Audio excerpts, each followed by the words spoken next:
Я кардиолог, мы называем себя сомнологи, врачи, да, хотя такой официальной специальности, к сожалению, пока не существует.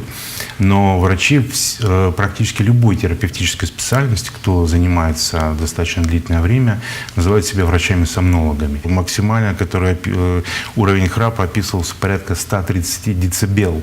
То есть для сравнения это какие еще должны быть звук оперные. от двигателя, работающего рядом самолета реактивного. Феномен храпа, он очень многогранен, и причин, факторов, которые приводят к развитию храпа, основного дыхания, очень много. Стридер, то есть сужение верхних дыхательных путей, обычно на уровне гортани, который приводит к такому свистящему звуку.